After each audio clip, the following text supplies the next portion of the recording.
So my name is Eleanor, and for those of you who do not know, I am a gender studies major. So I study liberal arts and natural sciences, which means I can take a range of subjects, and my major is gender studies.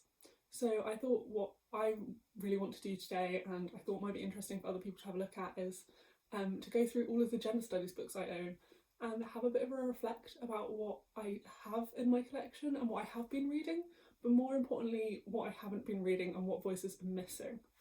Obviously, this is only the books I own, so I have actually read a lot more and more diverse than what is in front of us here, but I actually think it's quite important that those books are represented within my collection, so I want to make sure that I know when I'm going into a bookshop what I'm looking for and what I should be trying to pick up to get in this wonderful big pile that I have in front of me. So I'll start with some of the classics, which I think you kind of expect me maybe to own. So The Beauty Myth by Naomi Wolf. This is a really good book.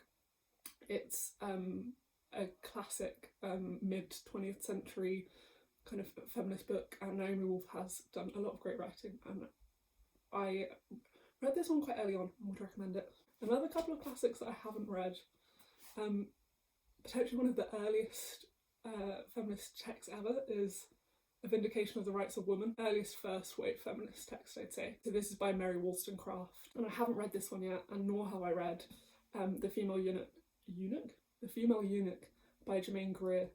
I think this one is potentially a little bit more controversial now and may not have aged as well, but I think it's important to read so that I can critique it, which is kind of why I haven't read it so far, because I have a feeling I need to have quite a serious brain on when I read this. Next, I'm just going to knock another couple two out of the way which I haven't read, which are Shakespeare/theatre related ones. So I have Shakespeare, Sex and the Print Revolution by Gordon Williams, and Women on the Renaissance Stage by Claire McManus. Both of these textbook kind of university style academic writing, and I think they'll be really interesting. They're also just obviously a little bit more heavy, so I will pick them up when I'm in the mood. Now we kind of move on to everything else.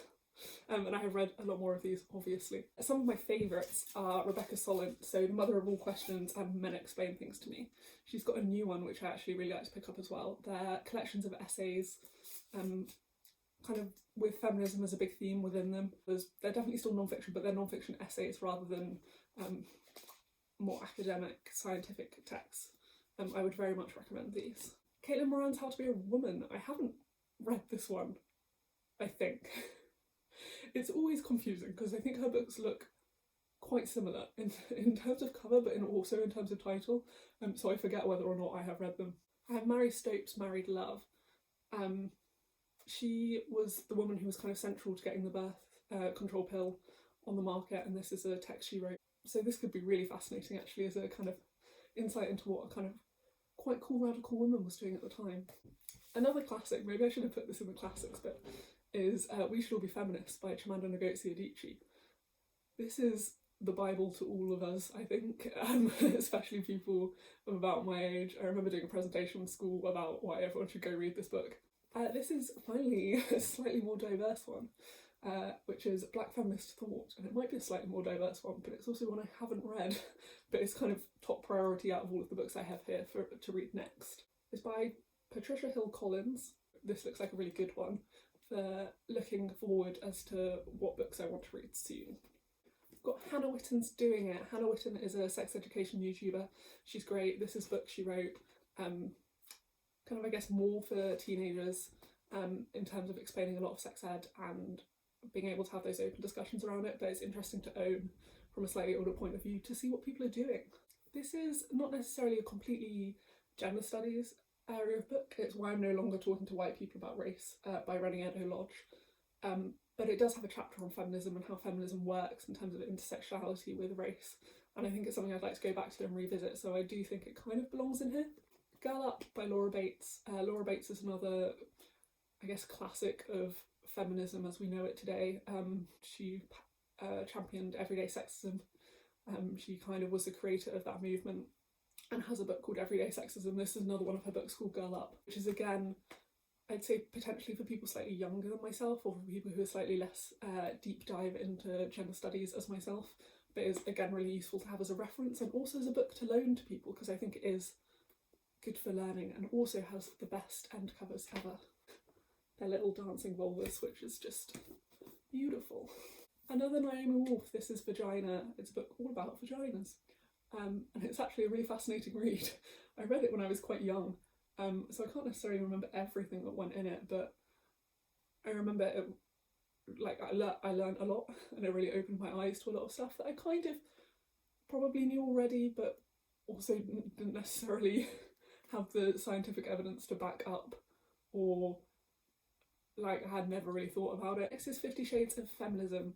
So this is a collection of 50 writers. I got confused. There are basically two books I've read like this. One of them is about like younger people writing essays on feminism. This is some of the most significant feminists of our time. So it's got a massive list of people. Like I'm not even going to try and read through it all. But basically everyone who's been mentioned so far probably shows the depth and variety of feminism, and why it's important to read such a diverse range of voices, actually, because everyone has a slightly different perspective and everyone has a different focus, and we should be acknowledging that and learning from every point of view rather than like simplifying it to one, which is basically white feminism. Natasha Walter, Living Dolls. This is also one which I read incredibly young, I think, and people normally come to a lot later. This one is about like the portrayal of women in the media and kind of how women are sexualised. I don't remember a lot of the content of this one because I read it such a long time ago, but the cover is so iconic that how can you not want to pick it up after that cover. Then Future Love by Emily Witt. This is, its subtitle is A New Kind of Free Love. I read this very recently. I got it in a bookshop the other day. It's about Emily Witt, she's single in her 30s. Yes, and she goes and explores kind of what that means today and these new areas of sexuality that have opened up that weren't necessarily as accessible before. And it goes in with a very open mind and just explores that, and it's more of a personal memoir of those experiences rather than anything too detached, which I think is really nice actually, because it's harder to judge it when she's experiencing it with you and not judging. Definitely more for adults rather than children. Sex and Punishment, Judging Desire. It says 4,000 Years of Judging Desire. I read this one when I was going through my do I want to be a lawyer phase. And I still really rate it. I actually really like it. I think it's a great book. So it's about how we've tried to use laws to regulate sex and morality and how they interlink. And I just find it so interesting. Like, it introduced me to a lot of stuff as well, because obviously it's also a history of all of these different cases. I really liked the way it's collected, because I've read lots of other law books that collect cases, but they collect cases of potentially like certain barristers, and some of them are really interesting. So I do have a book where there's quite a lot of obscenity trials going on that person is involved in, and those are really fascinating to read about, but it's not collected in the same way with the focus on sex and punishment as this one is. I really like this book. This is Sex and the Citadel by Shrinel Feki. It's intimate life in a changing Arab world. I honestly didn't know what to expect when I went in to read this one, because I kind of picked it up on instinct more than anything else. But this is about the Arab Revolution, is that the right name for it? I'm meant to know about international politics and I just don't. With all of the kind of upheavals that were going on in the early 2000s, well, I guess like 2010ish, kind of in the Arab region, this is about how we can look at the kind of intimate lives of women and how that has been affected by the Arab Revolution, but also what it tells us about the Arab Revolution in itself and how they are interlinked and how we can learn from them. I learned so much from this. This is, again, definitely encouraged me to read more diverse stuff, and like a lot of this interlinks with religion, and that's something that I just don't necessarily have that much experience of. Like, it taught me how much I don't know, so I definitely want to read more so that I understand a little bit more. And it broke down a lot of, not barriers in my brain, but just things that I hadn't necessarily thought that I should be interested in, and even though I obviously should, like, it's a very strange way to put it, but you're not necessarily exposed to the points of views in this book quite a lot.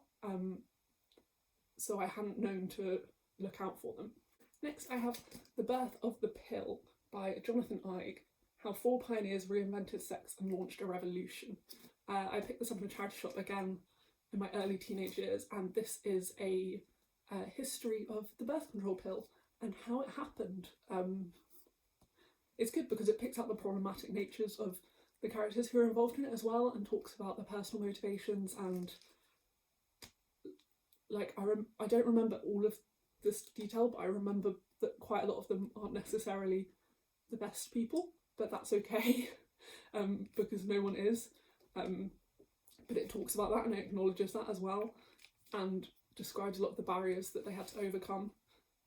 So good knowledge, and makes it very clear why a lot of other stuff, like male birth control and all of that, should have happened by now but hasn't.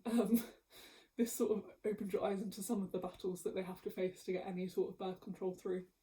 And last but not least, I mean, all of our books are not on shelves or in boxes at the moment, so it's quite difficult to find all my books, but as far as I know, my last book is Testosterone Rex by Cordelia Fine, Unmaking the Myths of Our Gendered Minds. This is all about assumptions to do with sexuality, not sexuality, but sexual interactions, and a lot about testosterone, obviously from Testosterone Rex, and the myths that we've built up to do with male behaviour in sexual interactions and female behaviour, and breaking that down and basically saying that all of it is made up, which is not surprising. It's a popular science book, so although it is a scientific book, it's actually written in a way that is really accessible and easy to read, so I wouldn't be afraid of biology in this. It's more interesting retellings of studies rather than anything too in-depth and scary, because I am not good at biology. Yeah, I found this a really accessible read. Those are all of the books that I own. Obviously I own a lot more fiction and biographies of women and biographies of interesting characters, but I didn't include them because it would just get too wide and far-fetched. So having looked through them, most of them are written by women, I think, but most of them are written by white women, which is obviously kind of problematic as me sitting here as a white woman, and also I'm pretty sure, I mean, I don't want to assume, but I think every single author is cisgendered, to my knowledge, which is a massive gap. So I definitely want to read more people of colour, also specifically queer people of colour as well. I'd also be really interested in reading more about experiences of people who are disabled and maybe how that interlinks with other forms of oppression and stigma that they have to face, because it's also something that I don't really know that much about, but I've been trying to learn more about and trying to find those experiences in other media that I consume. Yeah, basically I'm missing quite a lot. But I think I have been reading, like, as I said, more diverse stuff than this, especially, like, I've been reading a lot of trans and non-binary voices recently, and I have read a lot more people of colour in the past, but it worries me that they're not represented here. So they're clearly not books that, firstly, like, most of the books I own are secondhand, so they're clearly not books that are circulating a lot, because I don't find them in secondhand shops or charity shops.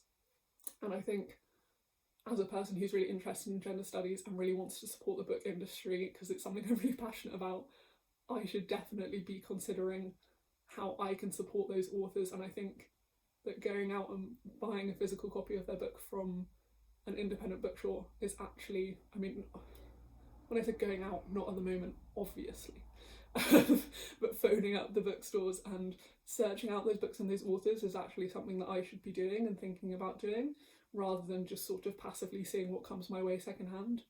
So for me, that's a really interesting point of reflection, and I would encourage you to look through your own bookshelves, and if you have any recommendations, please tell me, because I literally always like recommendations. I might not necessarily read them immediately because I'm bad at recommendations, but I will get around to them eventually. Yeah, that was probably quite boring for you, but it was quite interesting for me, so that's why I did it. Goodbye.